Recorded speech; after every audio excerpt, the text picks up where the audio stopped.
No.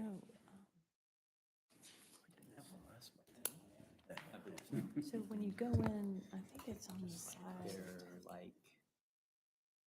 haven't been all through there, but Good evening. I'd like to call the regular meeting of the Milton Board of Zoning Appeals for February 21st, 2023 to order.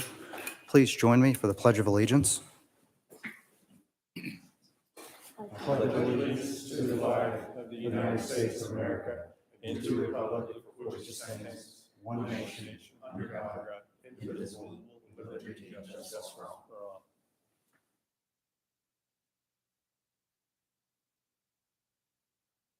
Item 3 on our agenda is introduction of board members, starting from my left. My name is Billy Carmen. I've been a resident of Milton since it was formed in 2007, I think. I moved here in '83, so live over off of Highway 9, 5 Acre Road. And I'm Laura Bentley. Adam Danella, Hodge Patel. Don Kurtz, David Jackson. Zach Stafford. The next item on our agenda is the election of a board chair. I will open the floor for nomination for the chair for the 2023 calendar year. I nominate Hodge Patel as Chair of the Board of Zoning Appeals. Second. We've got a motion to nominate Hodge Patel as chair by Adam and a second by Laura. I will open it up for discussion. I have something to say. Being one of the newer members of the board, I wanted to show, or at least convey our appreciation for you leading us, and know that there's a lot more work that goes into it. We didn't get to do that at our last meeting. So 2 months passed and I thought, wow, we should have said something. So thank you. And I'm happy, and I think we all are, to have you continue to be our leader. And so thank you for doing that. Thank you. Appreciate the kind words. Yeah, and Hodge has been on the Board of Zoning Appeals for quite a while. He learned under Todd Chernick, who was one of the original members and led the board for numerous years, and has filled in his shoes greatly as we've taken on this past year, and leading us into the new year. Any other discussion? I'll call for a vote on the motion made by Adam to nominate Hodge Patel as chair for the 2023 calendar year, with a second by Laura Bentley. All those in favor say aye. Aye. All those opposed say nay. The motion passes unanimously. The next item on our agenda is to elect a vice chair for the Board of Zoning Appeals. I'll open it up for a floor nomination for the vice chair for the 2023 calendar year. I'll make a motion to nominate Adam Danella as vice chair for 2023. A second. We had a motion by Hodge and a second by David to nominate Adam Danella as vice chair for 2023. I'll open it up for discussion. One thing that I'd like to say is that working closely with Adam and over the past year or so, I've learned a lot. He's heavily involved with the other activities that the chair and vice chair are involved in with the city of Milton and throughout the community. And it's been a great addition to this board.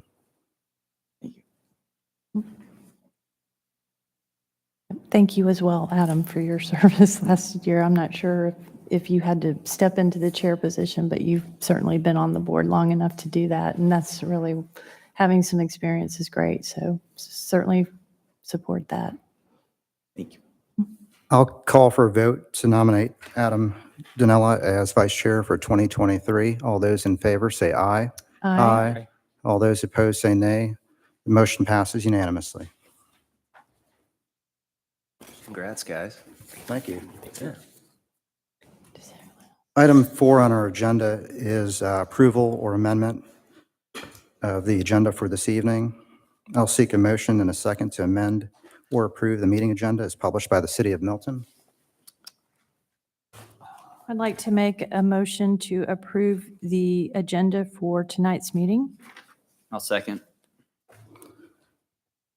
We've got a motion by Laura and a second by Adam to approve tonight's agenda as published by the City of Milton. We'll open it up for discussion. Seeing that there's no discussion, we'll take a vote. All those in favor say aye. Aye. All those opposed say nay. Motion passes unanimously. Item 5 on our agenda is approval of past meeting minutes. If you were not in attendance for the December 13th, 2022 meeting, please abstain. I'll seek a motion and a second to amend and approve the December 13th, 2022 meeting minutes as published by the City of Milton. I'll make a motion to approve the minutes. Second? Since I wasn't here, I'll abstain. Okay. Is there any discussion on that? No. Okay. I'll call for a motion, I'll call for a vote on the motion to approve the December 13th, 2022 meetings minutes as published. All those in favor say aye. All those opposed say nay. All those that were not present, please say abstain. Abstain. Abstain. Billy and Zach are abstaining. Item 6 on our agenda this evening is consideration of primary variances. The Board of Zoning Appeals is a quasi-judicial board comprised of resident volunteers of the City of Milton. The board is charged with hearing requests for variances from the standards of zoning ordinance and appeals and administrative determination. With regard to decisions on primary variances, the board's basis for decision is provided by these 4 considerations. A, relief if granted would not offend the spirit or intent of the ordinance, and B, there are such extraordinary and exceptional situations or conditions pertaining to a particular piece of property that the literal or strict application of the ordinance would create an unnecessary hardship due to size, shape, or topography, or other extraordinary and exceptional situations or conditions not caused by the variance applicant. And C, relief, if granted, would not cause a substantial detriment to the public good and surrounding properties. And D, the public safety, health, and welfare are secured and that substantial justice is done.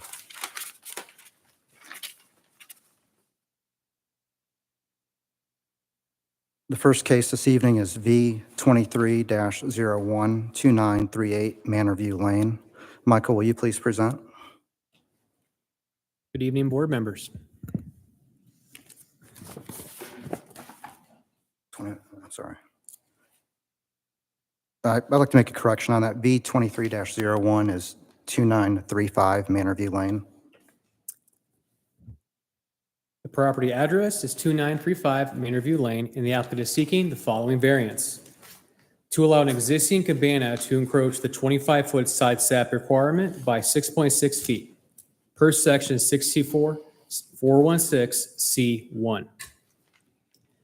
The site is a 1-acre parcel located in the Manor View subdivision as shown in Exhibit A. The property is zoned AG1 and is located in the rural Milton overlay district.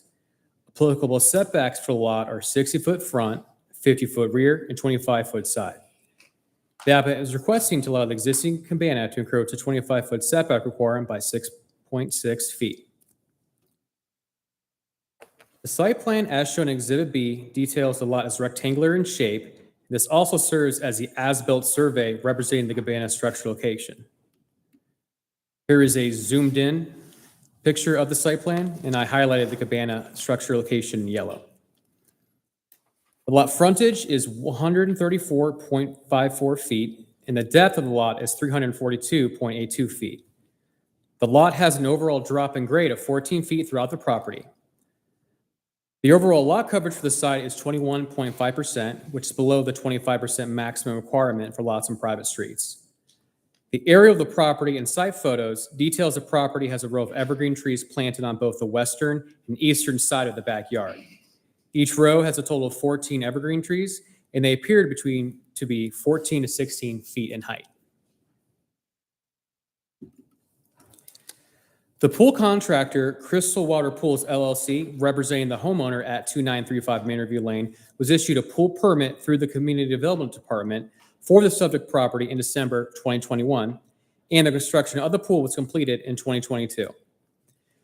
The pool permit approved by the Community Development Department did not detail the 13 feet by 16 feet cabana structure that was built. There was also an outdoor grill and sink built under the cabana. The pool decking was built larger and several more feet western than the 2021 Community Development approved pool permit, as shown in Exhibit C. In August 2022, staff received a complaint from an adjoining property owner that accessory structure was built too close to the property line. The City of Milton code enforcement officer walked the site and moved forward with a courtesy notice on September 8th, 2022. The notice was for building the cabana structure without a permit and not following the 25-foot side setback requirement for the cabana structure. It also was brought to staff's attention that the new deck construction had not received a building permit through the Community Development Department. Once the homeowner was made aware of this information, the homeowner submitted retroactive building permits through Community Development for both the cabana structure and the deck in November of last year, shown in Exhibit D. The homeowner then submitted his complete variance application in December 2022. Here's the adjacent neighbor map as shown in Exhibit E. Staff received opposition from the neighbor to the west, which is 2925 Manor View Lane. And we also received a letter from the Manor View HOA regarding the requested cabana variance. Both of these letters are detailed in Exhibit F.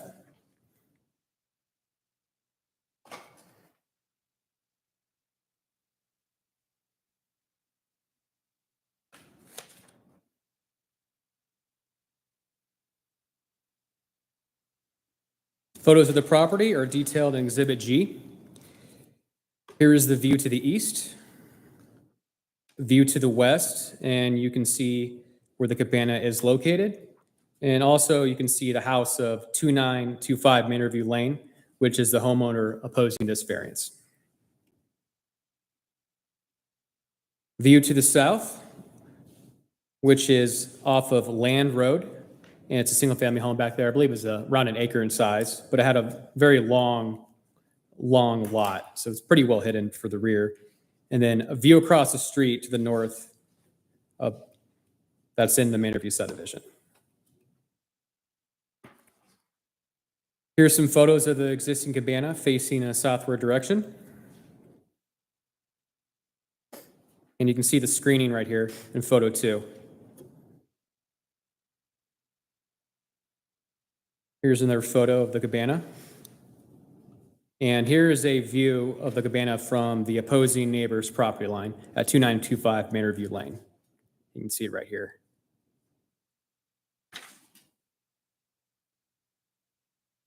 Here are some photos submitted from the applicant showing a before and after imagery before the cabana and pool and deck were built.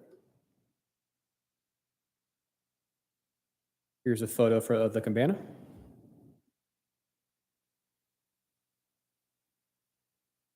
Another angle from the applicant, and finally a drone shot from the applicant showing an overall aerial of the property.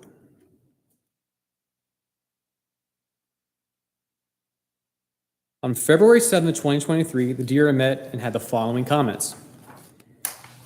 The DRB stated, had the cabana setback variance come before them without already being constructed, they would have recommended the cabana to be built in another location on the property. The DRB acknowledged that the 2021 Community Development approved site plan did not show the cabana, and the pool decking was built larger and more western than the 2021 approved Community Development approved pool permit. The DRB also acknowledged that the applicant appeared to have received HOA support to build the cabana structure. However, the site plan submitted to the HOA showed the cabana meeting the 25-foot side setback requirement. It was also noteworthy to the DRB that the side of the cabana on the site plan submitted to the HOA increased from 8 by 8 feet to being built at 16 by 13 feet. The DRB stated that their goal was from the applicant and the property owner at 2925 Manor View Lane to work on further mitigation of impact of the cabana structure where both neighbors were agreeable on a resolution. However, the variance criteria, hardship C, states, relief, if granted, would not cause substantial detriment to the public good and surrounding properties. This criteria is not met when the property owner directly impacted by the variance request is stating it is detrimental to their property. After a thorough discussion among the DRB members, all 6 DRB members commented in succession recommending denial of this variance request. If approved, staff recommends the following conditions. Per the site plan from Foothill Land Surveying Incorporated, received on December 28th, 2022 by the Community Development Department, and also additional vegetative screen on the north, west, and side of the cabana to be approved by the city arborist. This is a lot of information presenting you today, so staff thought it'd be great to have a timeline that kind of just gives a rough summary of the events before you. July 2021, Crystal Water Pools LLC submitted the pool permit to community development, and the permit was issued on December 2021. August 2022, staff received a complaint about a structure being built too close to the property. That same month, Community Development Code Enforcement did a site visit regarding the complaint. September 2022, Community Development Code Enforcement issued a courtesy notice that the structure was built too close to the property line and were complete without a permit. In November 2022, the applicant submitted retroactive building permits for both the cabana and the deck to Community Development Department. And finally, in December of last year, the applicant submitted his complete variance application to Community Development Department. Any questions for staff? So just to clarify, I think you stated this clearly, but just want to make a point of it. The cabana and the deck were not on the original pool plans that were submitted to the city for permitting purposes initially, going back to like July 21st through December 21st when it was issued. That is correct. Okay. Michael, and again, for clarification, I'm sorry, No, go ahead. you're not that. Whose responsibility is it to make sure that the building permit is in place? Is it the contractor or the homeowner?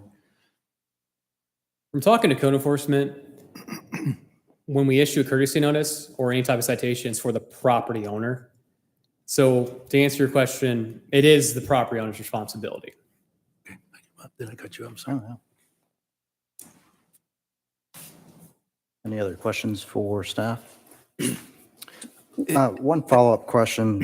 You noted that the adjacent property owner was in opposition to it and the homeowners association because there was a change from what was actually built versus what was submitted to the HOA for ARC approval.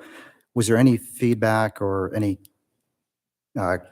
information or comments from any of the other adjacent property owners that were notified of the meeting? No, we No. didn't Okay. receive any of their public comments. Thank you. I appreciate it. Wait, one question, where would we have recommended they put it, the cabana? They have a big property. There are plenty of place actually around the pool to have this cabana. It was their choice to have it over there. Got it. Yeah. If you look at the contours, it's relatively flat in this area, but there isn't any topography. Can you guys see the screen? Oh, It's yeah. coming up. Yeah, so right here is probably right behind the pool, there's Maybe in the the flattest back. area in the whole property. It's right here within the setbacks. So you would describe this as a less challenging site in terms of locating a cabana within the setbacks? Correct.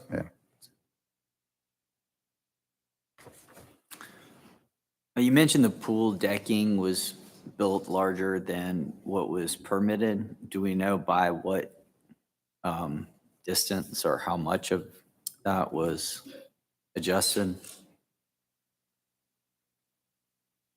I don't know the exact square footage because we're going off the as-built survey from the homeowner, but you can see that the pool lines up with the house right here. Mhm. And if you go to the as-built, just imagine the pool and the house lining up. You can just kind of see how much additional area is there. I mean, the cabana is 16 by 13. So I would estimate 15 by maybe 30 of additional pool decking.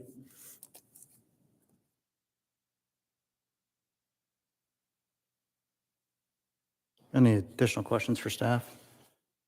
Just again, the revised or the retroactively submitted building plans do reflect what was built.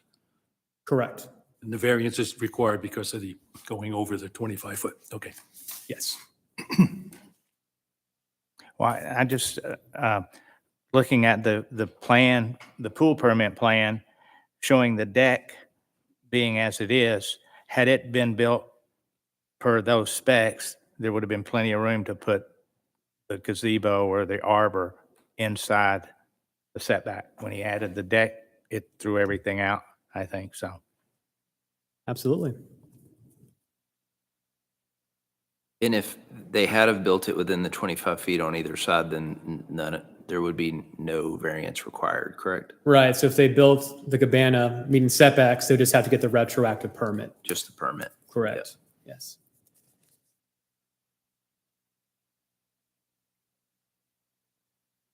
Any other questions for staff? Thank you, Michael. Appreciate it. We'll have a combined 10 minutes for the applicant to make an opening presentation, public comment from anyone wishing to speak in support, as well as a closing statement from the applicant. There will also be 10 minutes for public comment in opposition. Will the applicant please come forward and state their name and address for the record? Additionally, during your presentation, if you can touch on each of the 4 considerations this board needs to consider in granting their variances, I would appreciate it. Thank you. Thank you for having me. My name is Bruno Monu. I'm the property owner of 2935 Manorview Lane. The requirement item number 9 in the application for variance said that letter from the adjacent owner neighborhood association are only required if the request is for administrative variance. My request is a primary variance. On February 7, the design review board allowed the neighbor and the association to write a letter to the board and to read the letter to the board.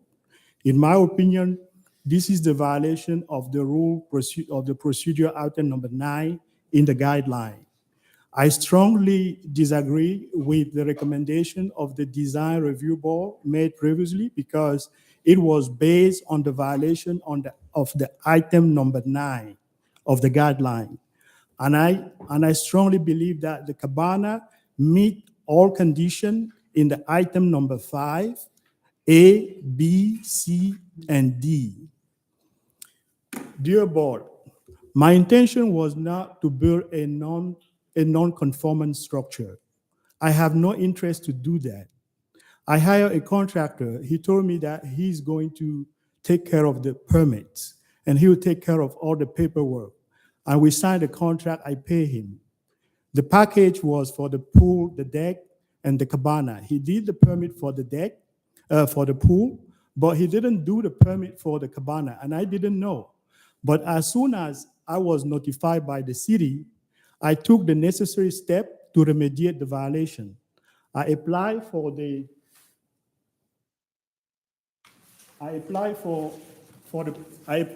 permit.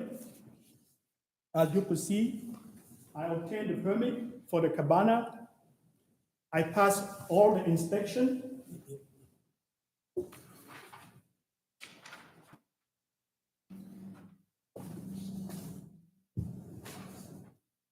I work with the civil engineering firm to obtain the permit to remediate and to comply with the law. And the cabana passed all inspection and it was certified, ready to use. But because we are waiting for the variance request to be approved, the city temporarily revoked this permit because we're waiting for the variance. So here is the building plan for the cabana that the civil engineering firm produced, and here are the paper and the site plan that Mr. Michael just showed.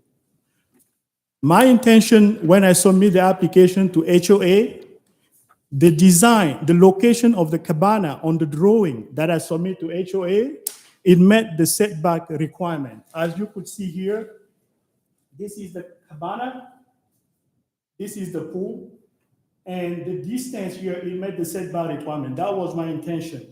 And the cycle along the fence, these are the trees to screen. This is my intention. But the pool company misled me. Well, let me ask you something real quick. Is this the only plan submitted to the HOA? Yes, Did it have in writing in the applications? that's where required. And the neighbor. The dimensions, were the dimensions? Yes, okay, I'm going to come back to that, sir. Let me finish, President. I'm going to cover it. So the HOA approved this plan, and one of the concerns of my neighbor, Abe Meng, she's the board member of the HOA at that time, and she's still the board member. When I submitted the application, the initial size was 8 by 8. Then that was before the construction. Then later I changed my mind, and then I changed the size to 13 by 16, and I notified her, this is the HOA required form when you change the sign, and she signed it with the new change. Her complaint is that I did not resubmit a new HOA application for the new change, 30 by 16. But because she was the board member and she was my next door neighbor, I thought she already acknowledged that I don't have to redo it again. Now, a year after the cabana is completed and built, she wants to deny her signature because she wants to target me. She imposed a $10,000 fine on me because of this variance. There are many, she selectively enforced the rule in our community. There are many neighbors that she allowed to build a fence without permit, and the city confirmed. You could show, this is one of the property, is the property of the HOA board member. She allowed this neighbor to put a structure with non-approved setback distance. Hold on. Can we, I would like to finish, sir. Can we and then stick to the question variance, will though? ask application that later. we have here? Can we stick to the variance and not to neighbors? Yes, yes, sure. Thank you. But I would like to show that the cabana was constructed as designed. As you could see, Mr. Michael showed this picture. This is the trees along, this is 24 feet tall trees to provide privacies with my neighbor. It meets the requirement A, if granted, will not offend the spirit of the ordinance. It's not hurting anyone. The picture was like 10,000 words. You could see it will not hurt anyone. It's 18 feet away from my property borderline in my backyard. It meets the requirement B, the condition B. There's no unnecessary hardship due to the size. 16 by 13 is a standard size of a cabana. And the shape is the shape of the roof in our community. There's nothing extraordinary, nothing new. The topographer said that this is the right location of the cabana. It's near the pool, and they measure everything. The assessment shows that it should be right there. That's what the topographer said. It meets the condition C. It doesn't cause any substantial detriment. My property value went up after I built the cabana. It benefits the community. Her property value will also go up. So the condition C, in the previous meeting of the design board review, she said that she complained that the smell of the barbecue is bothering her. And it doesn't make any difference if I move the cabana from 18 feet to 25 feet, it will be the same smell. If I don't have the cabana, we're going to still have the same smell. I cannot control the wind. I cannot control the smell. She also complained that the music is bothering her. Well, the music is allowed in our community as per guideline until 11 p.m. We don't play party, but it's just because sometimes we have guests, we want to 3 minutes entertain left. guests, and we put music. You cannot, there's a next door property. As Hey, you could see, just so you know, that's 10 minutes. yes, it's not 10 Yeah, minutes yet. 3 minutes Oh, left. sorry, Yes. sorry. As you could see, it meets the requirement D, the public safety. It cannot be seen from the street. This is the street view. And her cabana is seen from the street. She also, my next door neighbor has also a cabana. It's seen from the street. You could see that, it's circled. But she sent me a fine to plan that my cabana's roof is sir, seen can from the we street. focus on the application at hand? Can we focus on the application and your request on hand? Some of the things you're referencing are adjacent The properties. application? Yes. So, as you could see, the safety public, it doesn't have any threat to the safety public in the condition D. It makes the condition D. Dear board, I'm praising you to please do not listen to the capricious demand of like smell or sound or music. Those are capricious demand because she just want to target me. It doesn't bother her. Let's stick on the condition A, B, and C, and D required by the variance. She has to prove and demonstrate how it doesn't meet those conditions. Thank you. Thank you. Thank you. Any So- questions for the applicant? Yeah, let me ask you a question. So I have an issue with, you got a pool permit, which is fine. Why wasn't it built to spec? Why was there additional, what is it called? Decking that was What mean added? decking? The pool decking around the pool, the whatever, wherever it's pavers, concrete, I don't know what y'all have out there. But the area around the pool. The area around the pool, why did I put Why the is it tile? extended on that westward front? If y'all had a plan and dimensions and it was permitted, why was that decking extended further towards where the current cabana sits right now? Can you show? Yes, because we have a lot of mods. I didn't want people to leave the swimming pool and get inside the grass. I wanted the area around the pool to be concrete, because when you go inside the pool and right after the pool you go on the mud, it's not convenient. I wanted the cabana, people to feel comfortable when you walk out from the house in the basement. It's concrete. You jump in the pool. If you go outside, you want to come to the cabana, you can walk in the cabana without going between the grasses. And if you see, So, The challenge there is that the plans that were permitted is not what was built there. If there were changes that were requested, then they should have been submitted back to the city for approval or sir, modifications. yes, to the sir, permit. I agree with you, sir, but I wasn't the contractor. That I gave my requirement to the contractor. What is He- the, what did the He was taking care of the paperwork.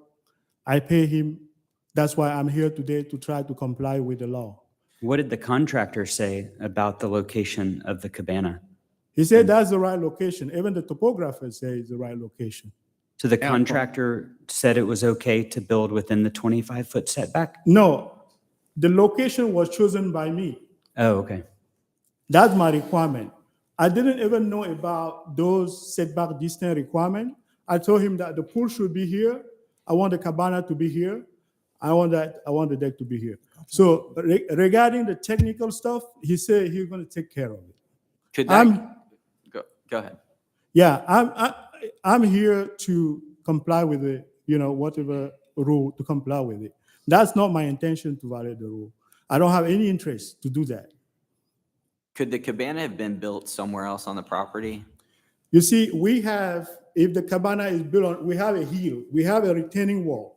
If the cabana is built on the top of the wall, it's not good, because people going outside, they will see when we are inside the cabana. From the street, we will be seen from the street. Because on the retaining wall, where you mentioned, is higher. The cabana is well placed because it's right at the level of the pool. Could it have been built closer to the pool? Closer to the pool. There are communication line closer to the pool, which is not allowed. I mean, the pipeline, water, that's what I know. But I don't know, I'm not a technical person to advise that, but I'm just praising you, the board, that I would like to meet the condition A, B, and C. If she's willing to negotiate, I'm willing to put more trees along the whole fence and put on the left and right side of the property along the fence, not to bother her. Well, I'm having trouble understanding why the cabana, to be honest, I could care less what size it is, 8 by 8, 16 by 13. The issue is it's built over the property line, and it looks like the pool decking from the setback line. I mean, the pool decking was extended all the way, however Like far I saw, past a certain yes, point. sir. But hang on, let me finish. Yeah. It's built past a certain point that was permitted, and then the cabana was built on the side of that. To me, that doesn't seem like there's much of a reason why the cabana could not have been built closer on top of the pool decking if you wanted it in line. That's where I'm having trouble. There's got to Can be you 6 show feet the there screen? somewhere Right. because it looks like from the pictures, there's plenty of room to have built that within the side Michael, setbacks Michael, to can you show the not screen? need the variance. So just a Yeah, clarification. that's the pool deck that you're referring to. Is that the pool deck you're referring to? That's right, the white color there. Yes. What I'm saying is that if we didn't have that pool deck, we'll have the grass there. We have mud, right? Means That's make it smaller. You could have smaller. made the pool deck 3 feet smaller, made the cabana 3 feet smaller. Yeah, and made it bigger. the technician would have done that if he applied for the permit. We wouldn't run into this issue. Because he didn't apply for the permit, we didn't catch all these issues, right? My intention was to build something right. So I went through all the permit and all that. I know that if this guy did the right thing, we could have cut the setback distance. We could have cut all that. I'm not a technical. I'm not a civil engineer. I'm a tech person, IT person. But that's all I know. I have a question. Yes, sir. Did the pool company build the pool and the deck and the pavilion, call it, or the Yes, sir. cabana? Ye- He built everything. Yes, sir. It's a package that I ordered. And were you in communication with him during this process? With this guy, While he was building this? Oh, they You are were very there, you poor in lived there at the communication. time? I wasn't happy with the customer service. So is there a, sorry. So did you think about bringing this contractor with you tonight? Because often. No, we currently, we are in litigation because he caused a lot of defect that I see have a lot of construction defect that he's not willing to fix. And I asked him to fix those construction defect. He doesn't want to do it. Then I hire a lawyer to get him to fix the defect. That's fine. And just to clarify, our charge as the board is to decide whether or not to approve or not approve the variance, correct? That is correct, Okay. based on the 4 conditions. Okay. So, and the conditions are hardship conditions that we're very familiar with. So those are my questions. Thank you. Don, you had a question? There's been some time since the DRB made their recommendation, and they clearly thought that you should get together with your neighbor and try to resolve this, because it's almost too late at this point when it comes in front of us, and you haven't done anything as far as trying to get together. My neighbor is not willing to negotiate at all. She want me to put it at 25 feet. I told her if it put at 25 feet, the noise is not going to make any difference, or the smell is not going to. She just want us, we are not in good terms. She just want us to spend more money to rebuild it, to restore it, to do that. She's So what not, we about from try your- to do everything. She's not willing to negotiate. Then what about, let me just say then, from your side of it, have you done anything at all to try to remediate this situation since the DRB said that you were not in compliance? And in fact, they were going to recommend to us Yes, sir. denial? let Did you me- consider that maybe you could have done something? Sir, I could tell you that she imposed a $10,000 fine on me because of this. And she came to the city specifically to report. Other neighbor violate the same thing. She didn't report. She discriminated us. After the last meeting, did you reach out at all? No, But you didn't, I mean, from your side of it. I'm putting sure her aside- she's not gonna do it. But have you done, what I'm trying to say, have you done anything to try to fix this problem of being over 6 feet over the setback line? May I put a comment? I'm Brian Manu, his eldest son. So the previous, at the previous hearing, the board said if we could have some garnishes or something, so it won't be seen from the street view. However, you can't even see it from the street view. Most of the trees already, blocking, it's surrounding the property, and you can't even see it from the street view. So I think like the previous, I think you guys getting a better detail and description compared to the previous board, what they got. Can you state your name and record for the, Yes, Brian Manu, and your address, please? 2935 Manor View Lane, Thank Milton, you. Georgia. Should we listen to opposition and then have them come back up to ask more questions? I have one more question Yep. real quick. You showed us the approval for the adjustment to 16 by 13 from 8 by 8. Was that signed by, how many people were supposed to sign it? And was that approved by the board? It was approved. This was neighbor acknowledgement form, as the association neighbor acknowledgement form. When you want to build something, you have to make your neighbor sign to agree. So when I changed the sign to 16 by 13, she signed it and she approved it. So I didn't have to I didn't think that I should resubmit a new application to HOA for change because she's a board member. She already knows. That's why I didn't resubmit a new application to HOA for the change. But she's thinking that, I don't know why she's picking on it because she agreed, she approved it. A year later, she says she don't because the relationship become bad. Maybe, I don't know. So it doesn't make sense to me. What I see here is she approved the change from an 8x8 to a 13 by 16. I don't think she approved it to be built over the 25-foot setback. This is the neighbor acknowledgement form that I'm referring to. And that's her signature. Yeah, But I didn't submit a new application. I didn't submit a new HOA application because she's my next door neighbor. When she signed this acknowledgement, I thought she's already aware of the change. So I didn't do that again. The issue, I don't think the problem here is the size of the cabana, it's the location of the cabana. Yeah, the location is still That's the problem we're having. Yeah, the location is still the same. I didn't change the location. I only changed. You did from, according to the homeowners association here, because it shows it completely off the setback. No, here is the HOA application. Michael, could you please? And it shows it inside, You're showing that you're it inside the shows it setback. inside the setback. It shows it completely. You see my handwriting when I submit, I will plant the tree, the evergreen tree. Cabana would not be seen from the street. But look at the little X there. It shows it inside or outside of this 25-foot setback. You That see the would be approved. You see this vertical line, right? Huh? And you see the property line, right? The distance See that? between the property line and that vertical line, it meet the requirement. It No, it does, but doesn't. it doesn't. I mean, had it been built that way, it would have met the requirements. Yeah, but the if you look contractor at the didn't build. as-built- Exactly. My intention was to meet the requirement, but the contractor didn't. That's what I'm here for. Thank you. If you'd like to have a seat. Thank you, sir. You're welcome. Do we have anybody that wishes to speak in opposition? Yep, we have Okay, this one. one person, okay. We've got a total of 10 minutes for anyone wishing to speak in opposition this evening. Hold on, let me start the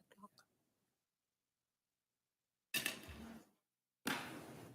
Please state your name and address for the My name record. is Abby Ming, and I live at 2925 Manorville Lane. Do you mind coming closer to the microphone? Thanks. Okay. So my name is Abby Ming. I live at 2925 Manorville Lane. So thank you, all board members, for giving me this opportunity tonight to express my strong position on this matter. As I just heard, there are so many things that are not true, I have to say. I'm amazed how words or facts got twisted, but I'm so glad everything got recorded. So let me just, let's set a record correct. So in your package, there's a letter from the HOA president. As this gentleman just mentioned multiple times, I'm the board member, and as you know, there's a board, so I'm not the only board member.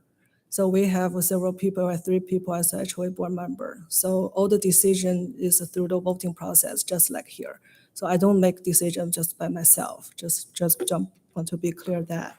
Can I interrupt you for 1 second? Michael, do you mind if she's speaking of a particular document, if you can put that on the overhead so that we can see it and reference it too? Oh, she wants to read it? It's in Okay. the packet. Is it in the packet? It's in the package. Okay. Which If page you number don't is mind. this Yeah. message? So Is this? the sections 6, right?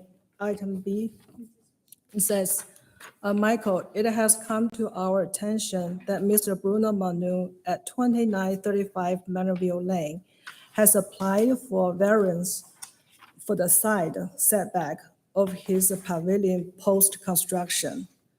Our records indicate that the board approved Mr. Manu's pavilion on February 19, 2022, based on his submitted plan, which indicated that pavilion would measure 8 by 8 feet and not encroach upon the side setback. We've determined that pavilion built by Mr. Manu differs significantly from the approved plan in both size and the location, which is a violation of our CCNRs.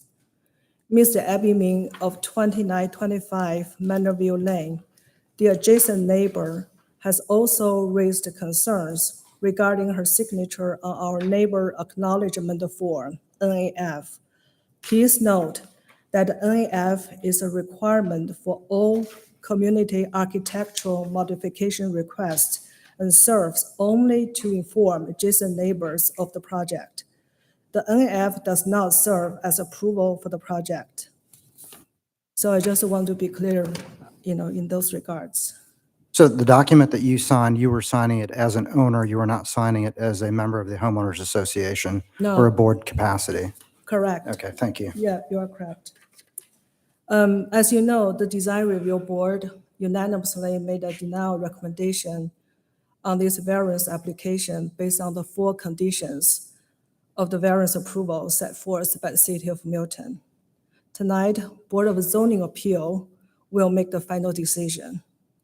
As a long-time Milton citizen, tonight I'm not asking for a favor, but I'm humbly asking every board member to enforce the same public rules. 8 years ago, we decided to settle down in Milton because of the rural feel and the residential privacy that are protected by the zoning rules.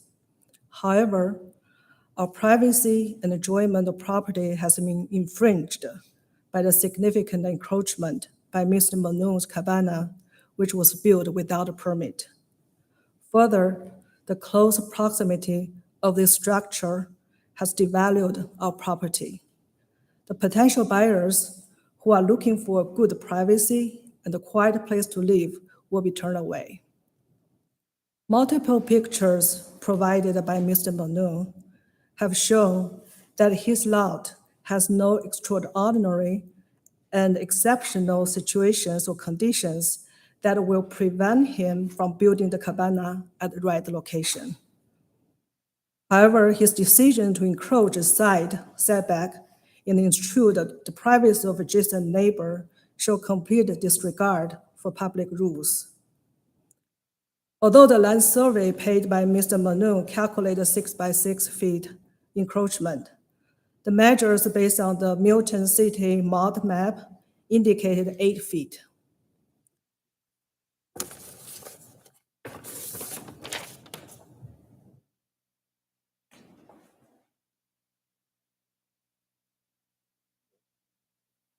So as you can see, there's a measure from the property line to the north side of the roof. That's encroachment calculated 8.1 feet. Measured from from the property line to the middle of the roof. Measured from the south side of the roof and to the property line, that's encroachment is 7.7 feet. However, regardless of 6.6 feet or 8 feet, this cabana was built at the wrong location and without permit.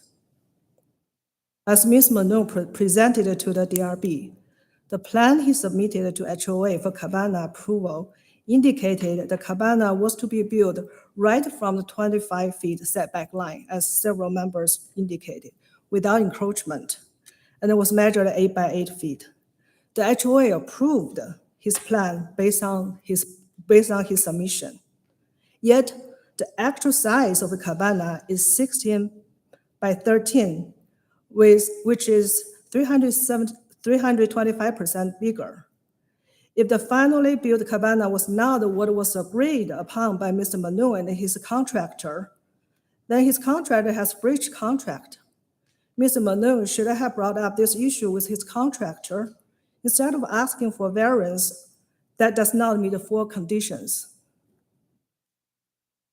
Lastly, Ms. Malone claimed that I approved his cabana before construction and based on my signature on my neighbor acknowledgement form. This is not true. He submitted his cabana plan to the HOA after he already started construction. My signature was simply for acknowledgement purpose. However, there's a discrepancy, as you can see, and Mr. Malone just also indicated that. He told HOA he would build an 8 by 8 feet cabana without encroachment. But he put 16 by 13 feet cabana size on my acknowledgement form, which is exactly the same size he finally built. But when the board identified this discrepancy, the board sent him an email asking him to clarify the size of the cabana, and he confirmed back to the board it's 8 by 8. 2 minutes left. Sure, thank you. Again, I'm here tonight. I'm not asking for favor. I'm just respectfully pleading the board to enforce the four conditions of the variance approval set forth by the state of Milton. Allowing this variance will set a dangerous precedent for residents to violate the code of ordinance and force the board to accept the established violations. Your decision is crucial for protecting Milton's rural heritage and privacy and ensuring residents follow public rules. So that's my Thank you, I statement. appreciate it. Sure. Any questions? Yeah, I have a question. Can you, so it seems like this is a neighborhood and there's a lot of homes in it. Maybe they're all 1 acre lots at minimum, being in rural Milton, I assume, but I don't see how being in a neighborhood quite like this is rural in nature with a rural view shed. That being said, help me understand what detriment you as the neighboring property owner have with this. Well, as you can see, I put on my the package, which you can see. I can see from my lot.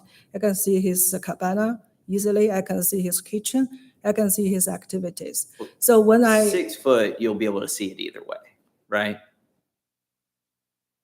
I don't know, I'm not sure what you mean 6 feet. So basically, I feel his cabana so close. So when I work under the trees, he mentioned the plant has already been there for at least 8 years. That's planted by the builders. So when I worked there in my garden, I have no issue. I can freely work there. Now, when they sit there so close, I can see them. It's just right in front of me.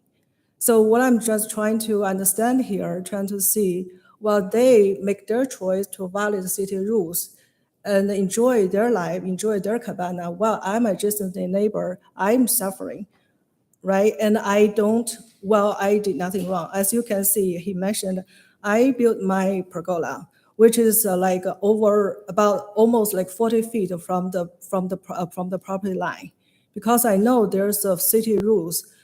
And I know, and also according to our HOA rules, the accessory building shall be built within the extended sidelines of the house. So when I do that, I keep those public rules in mind, and I don't make my personal pleasure at expense of my neighbor suffering or at expense of public rules, violation public rules. So that's what I've been. I just feel my privacy got definitely infringed, and I no longer be able to freely work in my yard, take care of my plants alongside that area. So 2 questions. So if we were to cut the pergola off and move it over 6 feet or 8 feet, I know we got to decide what's right there. You'd be happy with that? I think I'm not, as I mentioned, I'm not asking more.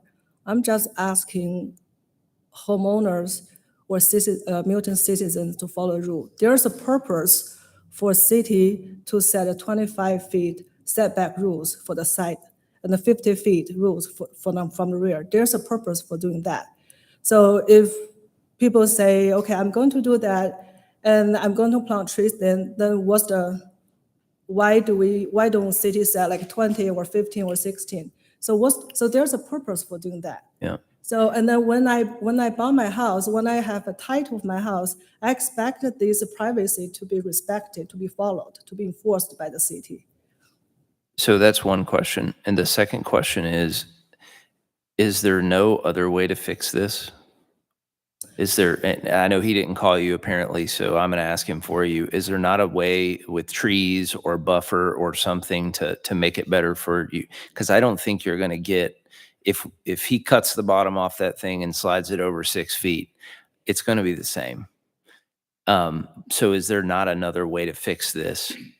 I think there's as I mentioned, there's a purpose for 25 feet setback rule there, because that's the distance that city or everyone or the policymaker feels that is reasonable distance to make adjacent neighbor feel feel privacy respected. So I think there would make difference if the homeowner follow the city rules, first of all. Second of all, I think, and here's my question to the board and to the city as well. Let's say if a person say, okay, I don't want to follow the rules, and I'm going to make investment, and later I'm sorry, I'm going to take me that much money to fix it. You have to accept it. So everyone can do that. Then what's the purpose of having city rules? Then if you granted that, if the situation does not meet the 4 criteria, which is one of the criteria is that the lot, we have 1 acre, this homeowner has a 1 acre rectangular lot. It's a pretty flat. There's many places that he can build. He can choose the right location to build without violating rules. So so if everyone trying to do what they want and then later asking for forgiveness, and then the pretty much like honest person or people who follow the rules will get penalized, and the people don't get followed will be rewarded. I don't think that's fair for the people who follow the rules. Thank you. I appreciate it. Yeah. Are there any questions for staff before we close public comment or public portion of the meeting? I have a question for staff. Is that the right time? What's the side setback for a pool? 10. 10 feet. Okay, so where does it get measured from? The edge of the water? Edge of the water or edge of the patio Decking. The decking. deck, yeah. Okay, so there's no way this can be construed as part of the pool that can be 10 feet from the sideline? This is a structure that's going vertical, so it's a accessory structure. It's not just a decking or a pool that goes, Okay, so now it's- that clarifies. I it's just want to make sure. treated differently. Yeah, I want to make sure I understood that 10 foot on the pool, yeah, okay. One other point that I want to clarify, that the applicant had used the entire 10 minutes, so there is no additional time for a closing statement from the applicant. There's only 1 minute left. Oh, there's 1 minute left? 1 minute left Okay. for applicant's closing. Sorry. Can I ask another question to staff? Let's get the applicant to come up first, and then we'll get back to staff. Sorry about that. Sir, if you'd like to come up and make a closing statement, we have 1 minute left. Thank you for giving me the opportunity. People make mistake. Mistake is a human factor. I didn't have the intention to violate the rule at all. She wanted to punish me. She wanted me to spend money to rebuild the cabana, destroy and rebuild. People make mistake. So I think the law was, the city of Milton make the law. It doesn't mean that there's an exception. When people make mistake, people can compromise. I'm sure I'm not the first case. There are many people who has this situation, and people were able to work out the situation. So she want to punish me. She doesn't want to negotiate. That's not right. People make mistake, and we should not punish someone just because he made a mistake for the first time. We should pardon someone when someone make an unintentional mistake. We should pardon the person for the first time. That's what I want to say. Thank you. Thank you. Appreciate it. Kurt, or David, you had a question for staff?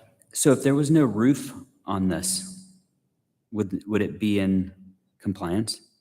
There's still columns, so anything that goes vertical is a So structure. even the back part that I guess has a grill in it, that's considered vertical?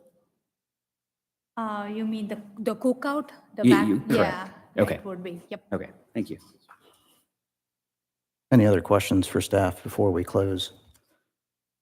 Okay, I'll close the public portion of this meeting and open up for a motion and a second on V23-012935 Manorview Lane to allow an existing cabana to encroach in the 25-foot setback requirement by 6.6 feet. I'm going to make a motion to deny the variance 23-012935 Manorview Lane. I'll second.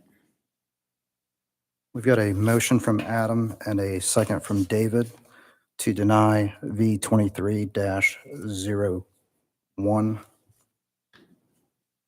Open up for discussion. Yeah. I'm just looking at all the points here. Here's the deal. I think it meets 3 out of 4 criteria, but the one that I can't find it meeting is the hardship criteria. You know, I don't think there's extraordinary or exceptional situations or conditions pertaining to the piece of property. So the cabana could have been built somewhere else. In fact, could have been built 6 feet closer because there's flat ground. The decking under the cabana and the decking next to the pool is the same. But I don't think there's extraordinary or exceptional situations or conditions that have not been caused by the variance applicant, whether that be the homeowner or the contractor. I think that, you know, if you're a homeowner, you have a vested interest in doing this project correctly, or at least paying attention to who's doing the project so it's done correctly, it's permitted properly. And, you know, it was said that this is a package deal you purchased and there's only a permit for just the pool, which just surprises me. You know, you called it a mistake. It's not your intent to do this, but the contractor did it on your behalf. So clearly there's something you've got to deal with the contractor that did this. And that's outside of our scope.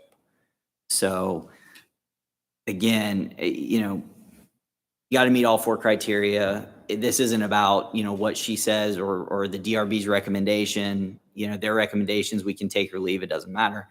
You know, it's not about what the HOA wants. They don't really have control here. We always recommend you get HOA approval, but that doesn't have bearing on what we decide. What has a bearing is, you know, could this have been done right? Could the decking have been made smaller, or could the cabana have been built closer? Yes, you know, in my opinion, but I'm one of 7. To add to what Adam said, we do have the 4 considerations. I did ask the applicant to talk about each of the 4 conditions that we have to consider, because sometimes there's gray areas within those conditions. We can't select that we want to meet 3 of the 4 criteria. We have to base our decision on all 4 criteria. There isn't an option for us to look at it any other way. And one thing that Adam touched on, which I completely agree with, there are a lot of options on this site for a location for a cabana that does not impact the side setback. If that cabana was smaller and that pool deck was smaller, we wouldn't be in a situation where we're asking for a 6.6-foot variance on a side setback.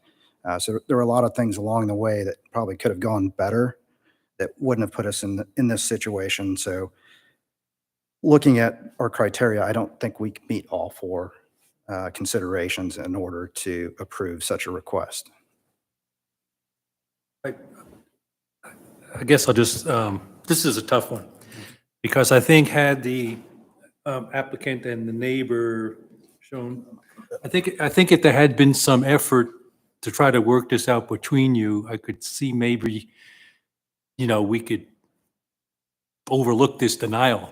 But I don't think you left us any alternative. There's not time for you to ask questions at this point. I just don't think you left us any choice, because it doesn't seem like there's any wiggle room here for you two to get together and do this. And then notwithstanding, I think the contractor did do a disservice to this applicant, and it makes it a hard decision, but I don't see where else we can go with this. Yeah, and I watched the DRB Mm. meeting, and the DRB basically said, hey, work with your neighbor, let's see what we can figure out, come up with a solution. Whether they had a solution or not, if they at least had the conversation, I think that would put us in maybe a different situation or closer to something else that we could work with. Yeah, unfortunately, our charter here tonight is very clear. We either approve a variance or we don't, and we don't negotiate the middle. So we're a quasi judicial board that has to rely on the rules and the ordinances that have made Milton such a great place to live. Whether you think your neighborhood has a rural feel or you see it in the roads that you drive that are open in the city, we got here by paying attention to our laws and our ordinances. And so it's unfortunate because I feel for you. It sounds like you've had a disconnect with your contractor.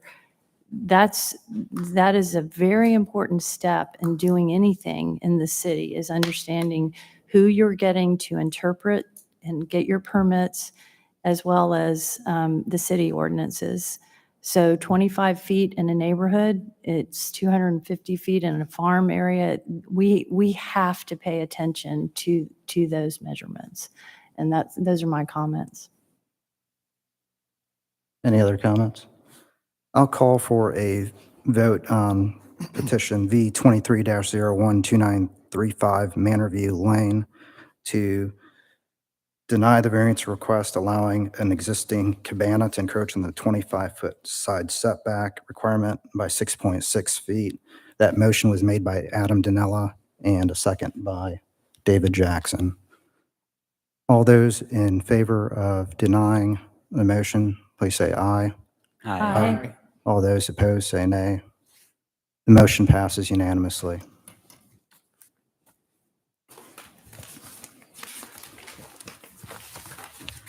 The second primary variance this evening is 315 Blackberry Ridge Trail. Michael, will you please present?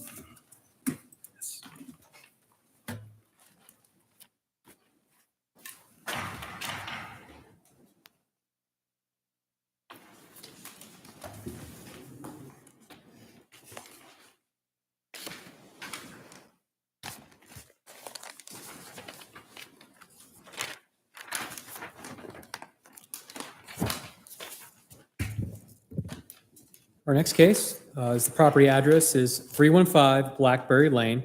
The applicant is seeking the following variance: to allow a proposed single-family home to encroach the 60-foot front setback requirement by 9 feet per section 64-416B. The site is a 1.396 acre parcel located in the Little River Estate subdivision as shown in Exhibit A. The property is zone AG1 and located in the rural Milton overlay district. Applicable building setbacks for the lot are 60-foot front, 50-foot rear, and 25-foot side. The applicant is requesting to allow a proposed single-family home to encroach a 60-foot front back by 9 total feet. The site plan, as shown in Exhibit B, details the lot as long in length along Blackberry Ridge Trail and narrows towards the western side of the property. The lot frontage is 289 feet, the depth of 206 feet on the eastern property line and 160 feet on the western property line. The site plan details the lot has an overall drop of grade of 30 feet throughout the property. And this slopes in a downward direction from Blackberry Ridge Trail. The bordering property to the east, 295 Blackberry Ridge Trail, is a corner lot and has a 40-foot side corner setback that is parallel with the subject property's existing 60-foot front setback requirement. A 10-foot pedestrian path is located on the western side of the property, right here. Per the applicant's letter of appeal, the applicant's goal is to preserve the 4 specimen trees located on the eastern and southern part of the property. The 4 specimen trees to be saved are 2 white oaks, 1 red oak, and 1 tulip poplar. The proposed house location is completely outside of the critical root zone for all 4 specimen trees. The adjacent neighbor support map, as shown in Exhibit C, shows 10 support letters. That includes 160, 180, 240, 260, 275, 295, 300, and 320 Blackberry Ridge Trail. This will be more of a visual for you. And I wanted to point out, as I highlighted here, the neighbor across the street, 320 Blackberry Ridge Trail, was received today. And that is right here. And the DRB put emphasis on getting that last signature. 14505 Batesville Road to the west. And finally, 1050 Little River Lane. So essentially, they have 10 letters of support for this variance request. And here's the letter of support. And you can see some of them are by contractors that own multiple lots.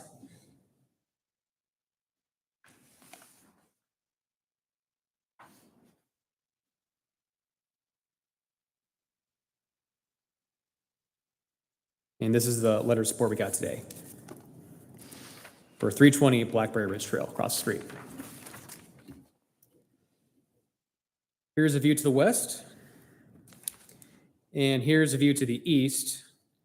And you can see in the background, this is the house for 295 Blackberry Ridge Trail that has the 40-foot side corner setback right here.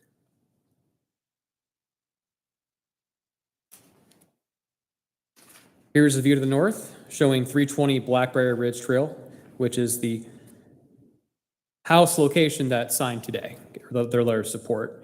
And here's a view to the south. And here's a view of the specimen trees to be saved. And I want to say it's noteworthy that the city arborist walked the site with me, and she confirmed that all 4 trees appear to be in healthy condition, in her professional opinion.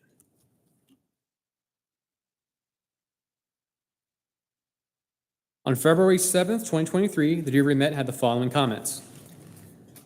The DRB acknowledges the applicant's goal of saving the 4 specimen trees on site and emphasizes the bordering lot to the east has a 40-foot side corner setback, and granting the 90-foot front setback variance would not feel out of place if you're reviewing from Blackberry Ridge Trail.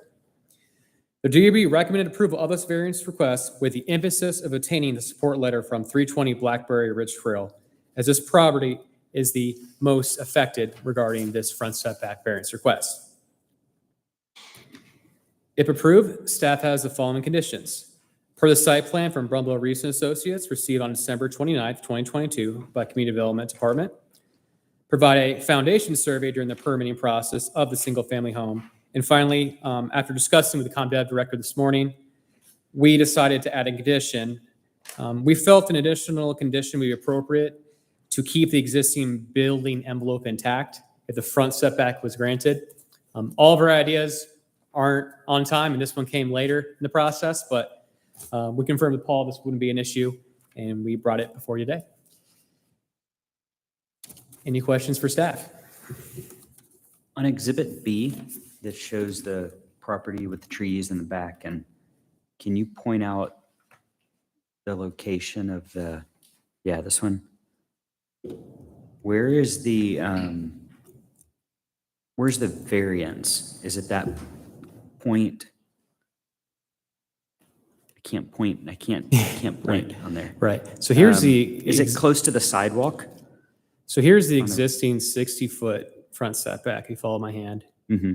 He's requesting a 9-foot variance to make it 51 feet. And you have the garage and a little bit of like the breezeway over the line, and then the front porch and the main house right here. So they just did the whole front setback and reduced it by 9 feet. Just to be clear, the porch is okay to be in the setback. If it's not enclosed, it's allowed to encroach 10 feet.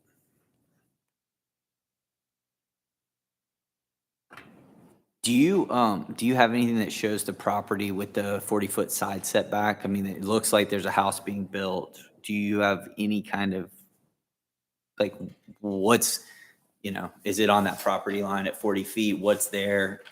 Anything like that on the side? I had a feeling that question might be coming. I pulled the building permit, and you can see right here, this is the house location, and over here is the lot seeking the variance. The closest point is 45 feet away, and the house is 88 feet from the side property line. But you can see here's the 40-foot corner setback, and they're following the 60 front setback here.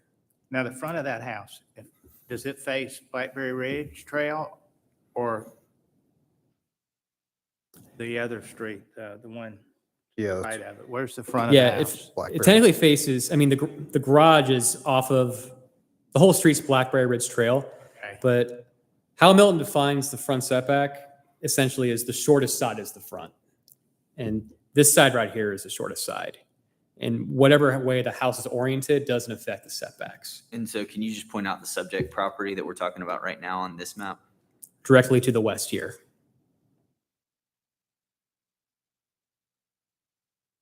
So the adjacent property's at a 40-foot setback. Correct. A 40-foot side corner, and the house, and I pulled the building plan, it's built 45 feet from the front property line. It just happens to be facing the side setback. Essentially, yes. If the house was shifted 9 feet back, would the roots of those trees that they're trying to save be affected? You're allowed to encroach 25% into the critical root zone. Gotcha.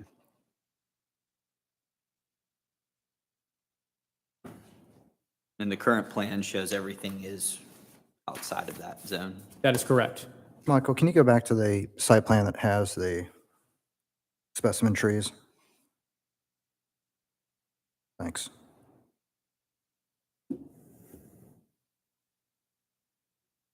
So the home could technically be pushed back a little further.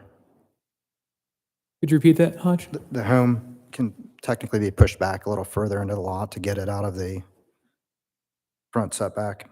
Correct. They would have the right to encroach 25%, and they're encroaching 0%.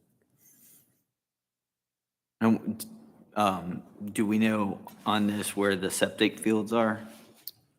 I'll let the applicant ask that, but from initial conversations, they'd be located behind detached garage.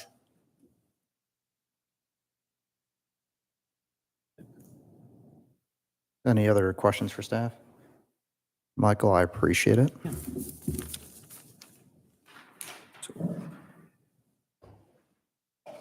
So we'll have a combined 10 minutes for the applicant to make an opening presentation, public comment for anyone wishing to speak in favor, and a closing statement from the applicant. We'll also have 10 minutes for anyone from the public wishing to speak in opposition. Will the applicant please come forward and state their name and address for the record? And then can you... Mr. Chairman, members of the board, I'm Scott Reese from Reese and Associates, doing business at 13685 Highway 9, Milton, Georgia 30004. I'm here tonight representing Jeremy Russo and his application for reduction in the front building setback from 60 feet to 51, being a reduction of 9 feet. Mr. Russo has a potential buyer for this lot, and I don't know how familiar with you are with contract houses, but typically the buyer goes to their architect first and designs their dream house and then tries to fit it on the lot. That is the situation here. The architect typically does not look at things like structural root plates and critical root zones on trees, as long as it fits within the available building envelope. Bigger houses are kind of a badge of courage for most architects, so we get very large houses fitting in the envelopes. So when they came forth with the plan and we placed it on the lot, we discovered that we were encroaching into the critical root zone of the trees. There is an allowance of 25%. That is the max that you can.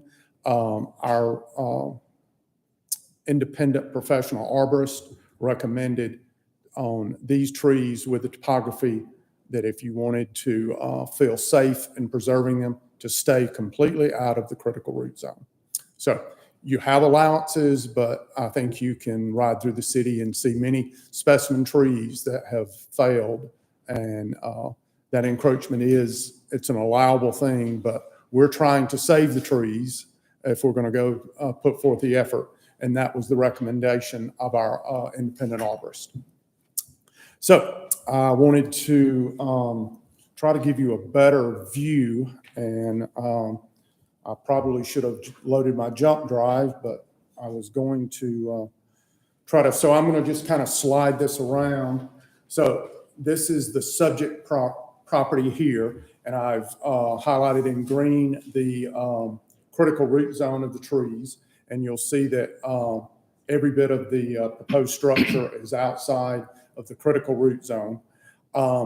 The yellow highlighted area is the existing front building setback, and the orange highlight is the proposed front building setback.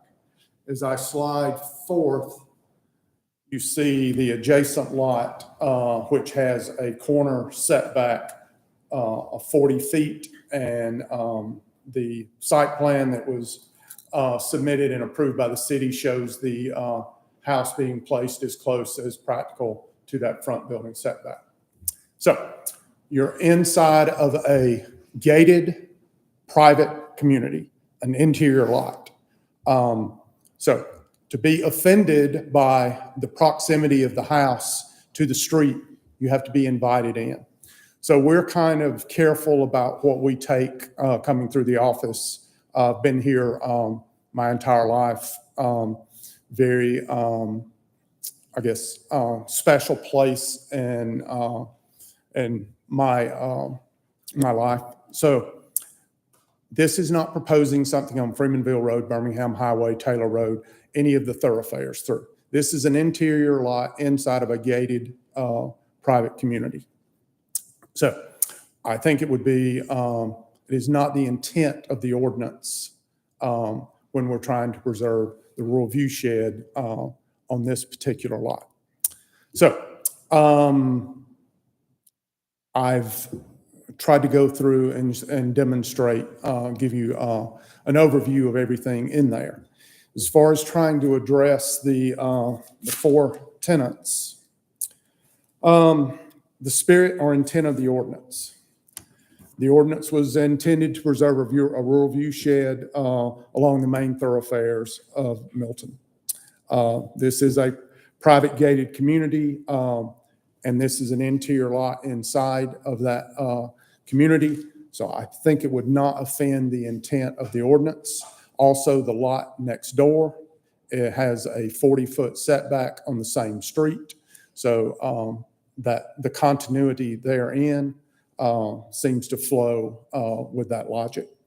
Are there exceptional conditions for this property? 4 specimen trees located on the property and the adjoining lot having a 40-foot setback on the same street would, in my opinion, define exceptional conditions for this lot with hardship.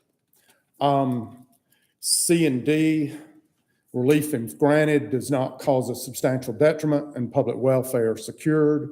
You have a list of the adjoining property owners that are in agreement with this proposed variance that would allow the preservation of these specimen trees. It is inside of a gated private community. So the community at large, the surrounding area, would not be negatively affected or have any of their quality of life affected by granting the relief of this variance. So that's probably enough oration and going on this lot. I'll be glad to answer any questions if you have them. Thank you so much. Can you talk to us a little bit about the primary and secondary septic fields or any analysis So just done on that? I own this plan. I have this, the level 3 soil survey is superimposed on this. This soil characteristic, this is a Grover soil, and this is a Pacolate. Stars are not suitable here, And there's some more. So the very best soils I have on this lot are in this area here. And that is the likely placement of our initial and reserve septic fields. They have to be in suitable soils. So there's certain soils that I will not be able to put them under. So, and that area meets the standards.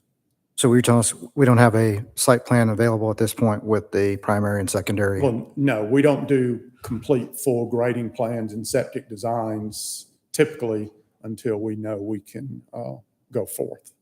One of the challenges is the variance you're asking for. Well, what happens if the home is too big for the septic field that's going to be built on there? It is, I'm confident in the ability to place those initial and reserve field lines in that area.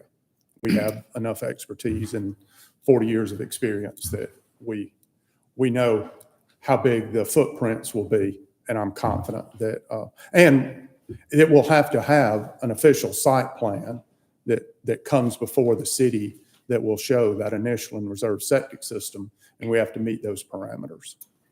Another question for you is, with a home this large, they're typically putting in a swimming pool, a cabana, et cetera. Are there any plans for that? And where do you at this point see that happening? Well, I anticipate if location? it would happen behind the garage. Okay. And one of the reasons I'm asking that question is we're talking about protecting the specimen trees today. I wouldn't want to come back with another variance down the road saying, okay, Yeah, I would want the pool not, over the specimen trees. So if there was a feel condition great placed on about it. coming back and saying, oh, by the way, I'm going to follow back up. So I've stressed to my client that, we're asking for this. That was, you wanted to preserve the specimen trees, we're going forth with that. So I fully understand that if someone purchases this property in the future, they would have the right to come before you. And I'm sure you would, entertain their proposal and give it its due diligence. I can't control what would happen sometime in the future on that. But just to be clear, there could be a condition placed on it that as long as the specimen trees are healthy, that they would have to remain there. That would be so. I guess, that's. Scott, what's at the end of the road? I mean, it looks like the road cuts off. There's an adjoining property there. So the Ivy family own the entire parcel. This is still part of their, that's the rest of the farm. A majority of the remaining property is encumbered by a use permit for a wedding venue. This small portion up here in this northwestern corner is not part of that use permit, but it just, the street dead ends. As far as if your follow-up question, do I know what the Ivies are planning to do with their property in the future? I cannot answer that question. It's being built then potentially to be an extended road into that second property. That is a condition of potentially more development in Milton. Yeah. Typically, we have to have, Right. you can't just stop a road. It's inter-parcel connectivity. I'm sure you've gone over. So yeah, that's kind of, you have to, if there's a property that's landlocked beyond that, we have to extend the road to the property line. Okay. But right now, there's no I have no plans now. plan to extend that road and put more But I homes may past be there. I here guess that's 6 months from now submitting a plan. That, there are multiple heirs in the Ivy family, and as far as me telling you what or what not they're going to do, I cannot do that. Sure. A question. So I can get my head around all the criteria. The building envelope, if we allow the front setback to encroach by 9 feet, would Yes. you be willing to have the back setback at 59 feet? If that is the will of the board, then that would be it. Some people might consider that punitive. for them to line up with the adjoining property. Not that I might be one of those, but I can see where someone might pull that. In light of rules and trying to, be fair, we are trying with these setbacks to limit the intensity of what is occurring within them. So, And I get that. I- And we are controlled by the impervious percentage. yep. So let me ask you this question. Would there be, so this has bothered me since looking at this, is that the driveway and the garage is crooked to the property lines there. And as the road continues, it's at an angle. It Is there? aesthetically bothers you? Yes. Okay. So, but would there be any reason why you would not take that garage and put it back to the 60-foot setback on that downward angled? Is there room to do that? Well, That is the more of my problem question. is what each would one be? of those lines represents 2 feet of elevation contour. By tilting it that way, then my grading is going to be exponentially enlarged. Does that make sense? Yes. I think if you shifted that garage back parallel with the setback, you just move the left-hand end of that garage back where it's parallel with the setback. I think that's. Well, that was one that, yeah, Where- that was kind of what I was talking about bothering me. But what about moving it back into the 60-foot? Right. But it's going to, because of the 30 foot of elevation drop, every foot that I shift it back means I've got to cut way more trees and clear way more on the lot, because when I'm grading on a slope, as I match an elevation, I'm chasing that grade down the hill. And then, And can you explain to us how that grading is going down from the street through that driveway, through that garage okay, area? so once again, each one of those contour lines represents 2 feet of elevation. So the garage needs to be approximately the same elevation as the finished floor of the house. So now then, I'm basically following the contours of the property. Those contours are staying, I'm following, let's say, a 1050 contour, and it's wrapping around the street, following that shape. So if I shift that garage down, then I'm going from 1050 to 1044, then I've got to make up that 6 feet of elevation. And that means I've got to chase that grade down the hill, and I've got to cut or fill that area. So my clearing envelope will expand, and it's pretty much exponentially when you have a lot that has 30 feet of elevation from one end to the other. So this, in our professional opinion, was the path of least resistance for this particular lot, i.e. preserving the specimen trees and making it flow with the grade as opposed to bucking the grade. So that, hopefully I answered your question. Yeah. Question for you. So if this Yes, sir. if this variance was denied, how would you adjust the location of the home? get around the I variance. would pull it back and cut the trees and pay recompense. Or the potential buyer, I guess, would, go somewhere else. But the solution, it's, there is not a prohibition against removal of the trees if you meet the Milton tree canopy, but that was not our choice. Our choice was to preserve. So specimen trees have a two-part. They're quantitative and qualitative. So I can have a 48-inch tree that doesn't meet ISSA quality standards. So there are a lot of big trees that aren't specimen trees.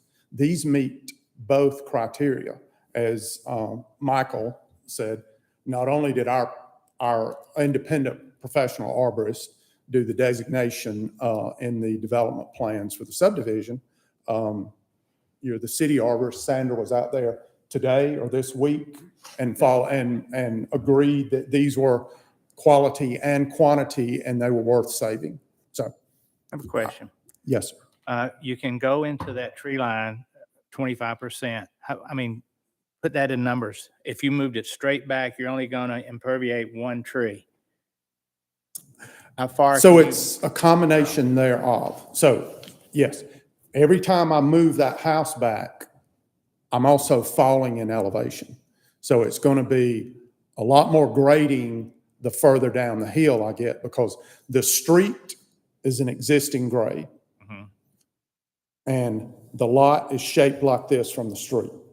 Right now, I'm at a point where my grading is somewhat minimalized. I pull the house further away from the street, I'm going down the hill. How My far- grading how is far going to below increase. Street level are you now? Well, we have criteria to meet with the drive percentage. So the finished floor of the house as proposed is 1142, and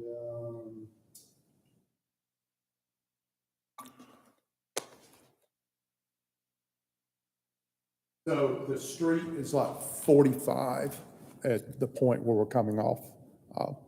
But one point to make, or one question to make in that, I mean, the house butts right up to the actual canopies of the trees, but there's going to be a lot more grading. There's going to Oh, be. yeah, I mean, this is the structure itself. We Right. know there's no way that we're going to not affect something in there. So if you brought the house into the canopy of the tree, then that's going to take the grading that much further into the That tree. is correct. And But that we're doesn't going to count be- towards your 25%, but it's, Which is, I mean, Yeah. allowable per code, but we're trying to save the trees. And the odds are much greater in our favor of preserving these trees if we completely minimize the amount of disturbance in that critical root zone. So everything is a weighing of options. We felt like in this particular case, in this private gated community, looking at all the factors, that this was a better solution than holding to an arbitrary or and then in this case, it is really an arbitrary front building setback, because the one next door is 40 and we're pulling back to 51. And in that case, we feel like we have maximized the potential to save these trees. So let me go back to one thing about squaring it up with the street, then my visual issue. If there was a house to the left, to the west side, I assume that's the west, right? Yes. To the west side of that, I mean, the road would presumably kind of right next to it. It would run. I mean, do you see what I mean? Where you Well, kind of got I a do, garage and sticking then up I to a don't, point, because and then the house next to it, but you could have it faced any direction that would accommodate. It wouldn't matter. So I know the rest of the property, and it's not that far to Little River going due west. There's a limited amount of area. So even if they want to develop it at the highest density, you're basically going to have a cul-de-sac at the end of that road. Because if we had an aerial, you could see there's very little building room to the west before you get into the severe slopes and floodplain of Little River. So that would be, you're not going to have a street coming that way. It's not viable economically. Any other questions? Thanks, Scott. I appreciate it. Sure thing. Is there anyone wishing to speak in support? No. Anyone wishing to speak in opposition? Scott, would you like to make any closing? We still have some time here, or I know we spent quite a bit of time asking questions. I stopped when you started Okay. questions, so you have 3 minutes left. Okay. Just in closing, I think the plan you have before you is the best option for this lot. It's the preservation of the trees. The lot next door has a 40-foot setback. You have letters of support from the surrounding property owners. I think the conditions that the city are recommending would, in my humble opinion, make this a win for the city and the community as a whole. Thank you. Thank you. Any additional questions for staff before we close public comment or public portion of the meeting? I have a question for Michael, yeah. So is a condition with the staff recommended conditions, if we do allow for this, the front setback by 9 feet to add the additional 9 feet to the rear setback, is that something we've ever done? Not that we're aware of. From talking to, we actually talked to Paul this afternoon. Yeah, do you want to jump in? Do you think we should add, per the site plan, excluding the rear setback shall be reduced? What would be the correct, what do you think? I mean, if the question is just how to do it, I mean, yeah, and indicating per the site plan, subject to change in the rear setback as described in condition 3, if that was the will of the board, if that's the question. So that condition is fine. It's subject to the site plan with the exception of the rear setback. Yeah, because the site plan shows a different setback and you have a third condition that changes. I mean, it would probably be fine with it, but just to be clear, to make that first condition read subject to the site plan with the details, except or subject to the reduction of the rear setback as described in condition 3. And just, Michael, what would be the purpose of adjusting the setback in the rear of the property? Yeah, from talking to ComDev director and with the zoning manager, we felt it would keep the building envelope consistent. That was something we felt was good for the community and it's good for neighborhoods in general. Okay. So here's we've had applicants come in where, they, tennis courts, swimming pools, a lot on a little, and this is, over an acre, but also since we're giving on the front end. If we're going into discussion, let's wait until we close the public portion. Sorry. Did you have Forgot any where we- questions for staff No. related to it? Nope, just All wanted right, to. I got a question. So one of the recommended conditions is provide a foundation survey. Is that foundation survey usually provided before the variance is applied for? That'll be through the permitting process, once they submit their building permit, to confirm they're not exceeding the 9 feet if Okay. it's granted. Any other questions for staff? I'll close the public portion of this case and open the floor for a motion and a second on V23-02, 315 Blackberry Ridge Trail. I'd like to make a motion to approve V23-02. I'll second. Was that going to be with any conditions? No. No conditions. Or the two recommended hold on, let me say it again. This is my first one.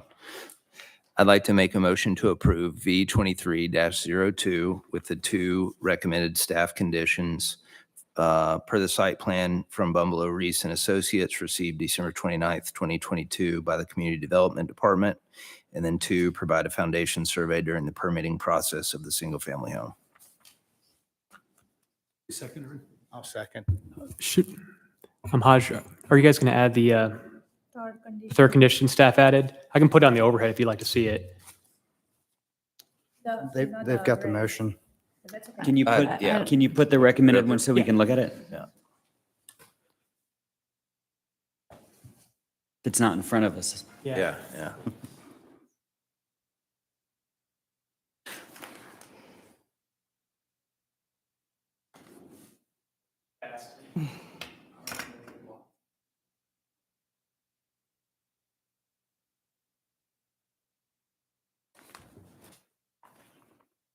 So Zach, you've got a motion and a second. Yeah, I'm going to stick with the first 2 and not include the third one. You have a second, so.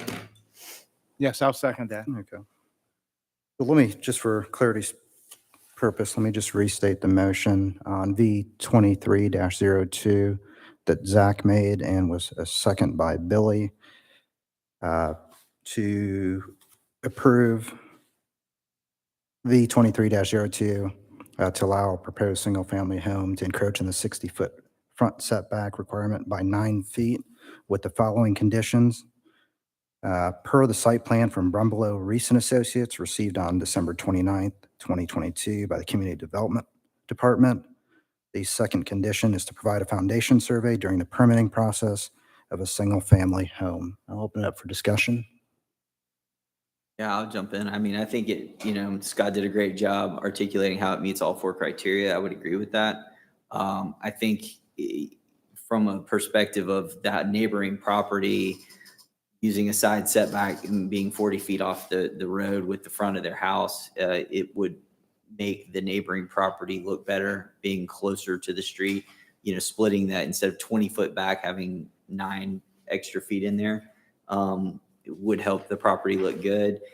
I don't necessarily think it needs to pull 9 feet forward from the rear. Again, looking at the neighboring property, that's a big old square, and you're pinching the property and doesn't necessarily make sense to me. And I like, the idea of with the exceptional slope of the property, it does bother me that the, garage isn't going to necessarily line up, but that's just me and being visual person that I am like that. I don't think it's going to make that much of a difference. The only concern would be where the septic fields go, but I think we've got a clear picture of that and why they're going to be there. So, I would agree that we don't need to add any other conditions to this. I have a question. So we're not going to change the rear setback, the 50-foot setback. We're not going to add 9 feet to that, right? That's on Leave it as this is. motion. Current No, motion. it's proposal. Okay. I Go was gonna say, I'll just add, I don't think we clarified the 4 points, but I think it meets the intent of the ordinance. I don't think there's any public safety or health, detrimented by this. And I think it's no detriment to the public good. The one about the hardship, to the extent that we want to preserve specimen trees, I think we could call that a hardship. I'm stretching a little bit, but I don't know what a hardship it is, but I think that would, I think it falls under the I think it exceptional fall- circumstances. I think it maybe. falls under the exceptional circumstances, yes. So I think we meet the criteria. No, I have a comment. So I too, like everyone else up here, have an appreciation for specimen trees, especially quality ones. So I'm glad that our arborist went out. And Mr. Reese did a great job of proving the points. My suggestion of increasing the rear setback is just that. After having sat through the first case where we're going to be moving a building over 6.5 feet, for me to not be, the rules are the rules. So I feel like if we do give something on the front end, the rear setback, especially with the specimen trees, whoever gets this property, perhaps it's under contract. These owners need to understand that this has some special circumstances. Specimen trees and the rear setback, might also help them to understand that they won't be able to do as much as, what they might like to do. Swimming pools, tennis courts, and outdoor, patios and such. So that was my reasoning for supporting staff's recommendation on that. Yeah, and my thought was I would really like to see that setback in there. I understand where the motion's at. I can still support it, but my concern is if we're giving something, that we should be getting something to kind of just maintain the overall buildable square footage of the lot. But certainly I can support it, like everyone else had said, or several had mentioned. Scott had addressed the considerations. The adjacent property owners on that map had check marks next to basically everybody there that's adjacent that would be directly impacted. And it's in a private gated community. If we ask for that 9 feet in the back, are they going to have to come back when they want to put a pool and a tennis court to get that 9 feet back? Probably not, to be honest with you. I mean, if you look at what area, based on what he was saying, where the septic fields could go, if there's an area behind the garage up against the house, there probably would be enough room without affecting anything else. Depending on the size. Yeah, of course. Yeah. Yeah. Trust me, there's a the pool reason- back over here in one of these neighborhoods that it somehow fits back there, and it's small, but it's a pool. The reason I didn't include the 9 feet in this one was I felt like it was a little punitive, but more so if this changes hands 2-3 times, the ability maybe for that individual to know that that 9 feet actually was extended back versus assuming the 50. I feel like when we customize things like that in the future, when we're all gone, when those owners are all gone, they're really hard to keep up with, and somebody's going to screw up down the road. And that's kind of why I didn't put Valid it in point. there. The only thing I would want to say for visual aspects is that corner lot needs to have the same setbacks on either side. It would look better, wouldn't it? That's all I got. Any other discussion? Well, on that? Good. I'm kind of hooked on this setback thing. If you look at the lot directly behind it, there's a 25-foot building line there on each of those 2 lots that back up to there. And I don't understand why theirs is 25 and his is 50. And that would probably be to Michael or whoever did the plan. See that, and I can't, it's so little I can't see the setback, but I know that's a 25-foot and that's a 25-foot. That's because that's the Side. side. That's their side versus That's the the rear. side Side. yard. Yep. Oh, okay. So he doesn't have a It's- rear. Okay, well, that makes it's- perfectly sense. Okay. Answered. Understood. There are no other points of discussion. I will call for a vote on V23-02, 315 Blackberry Ridge Trail. Give me one second here.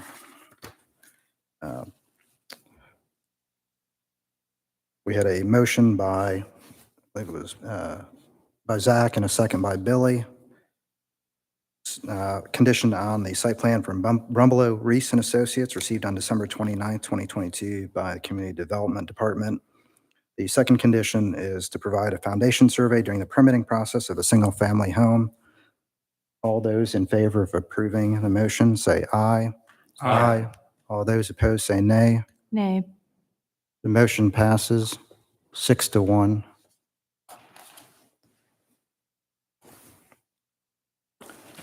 The next item on our agenda is consideration of appeals and secondary variances.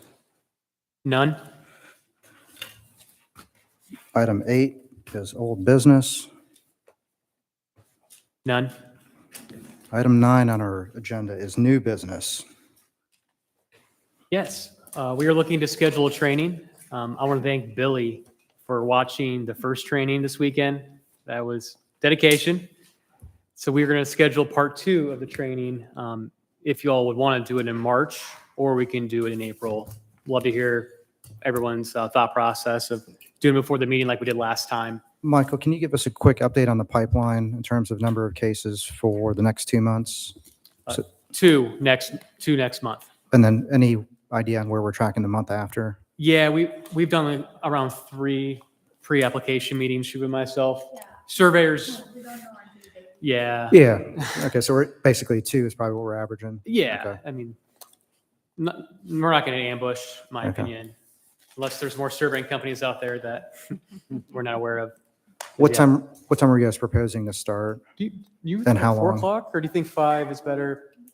Experience told us that 1 hour is not enough. So Yeah. I was just thinking 4 o'clock. That's kind of early. Availability is. What are your thoughts on maybe like 4:30? 4:30, okay. I don't know. 4 o'clock seems very early. Couldn't be here unless you're gonna have snacks. We can bring snacks. I mean, what do you Yeah. guys? I won't be here at 4. Yeah. What is the date? What day Yeah, March Doesn't matter. 21st. The 21st. Yeah. I can make. Or do we whatever. break it up into 2 months and do 1 hour before each time? Is it the same training? So we did part 1, which is just like the intro. Mhm. And I think part 2 is just going to be a more in-depth, yes. I guess we'll talk about it. Yeah, well, Paul and I got together and think what's best, but the first one was more of the foundation about hardship criteria and more boilerplate. I think. So like if the it idea works of for doing an you, hour and you then can maybe watch another the hour. Previous training, and we can just start with the part 2. Mhm. No. We That's could a do an good hour and then idea, do better another idea. hour. Yeah, my thought is if it's okay with everyone, let's start at 5 rather So we'll than, do part 2 at 5. Right. Can I get the video that Billy saw too? Yeah, I'd like to- absolutely. And do Yeah. that as well.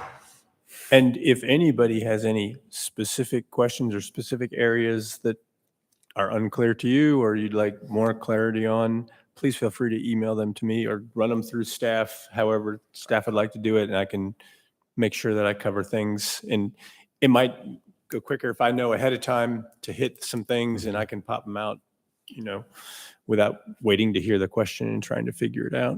Might be If able- we could go through hardships and what constitutes a hardship legally. I can tell you up front, we'll give you several it's examples. largely in your mind as to what you consider to be a hardship. There, I don't know, there's a legal standard that would qualify. There's just too many. There's a few things to say. Just because it would be more expensive to do it doesn't necessarily make it a hardship. in the training, right? Mhm. Really good trees are in though now. Yeah. I had one thought, and I'm not sure it's worth spending a lot of time on, but it hasn't come up much, but this thing about usage, is that something that we get into, like, there's specified usage? What's the wording I'm looking for? It says the land it's specified for a certain usage, like Scott Like- mentioned. A use permit? I guess it's use permit. Scott said, oh, well, that land is specified for a wedding venue. So that actually goes to planning commission. Okay, so we don't have to worry about Anything that. related to zoning goes to Yeah. planning commission and council. Okay, so we won't get, okay, so I then mean- we don't have to cover it. All right. So next meeting will be at 5 o'clock with training, and then the regular meeting starts at 6. Yeah. Item 10 on our agenda, we usually let the new person. Billy? Make a motion. Well, I want to thank you for inviting me. It's definitely interesting.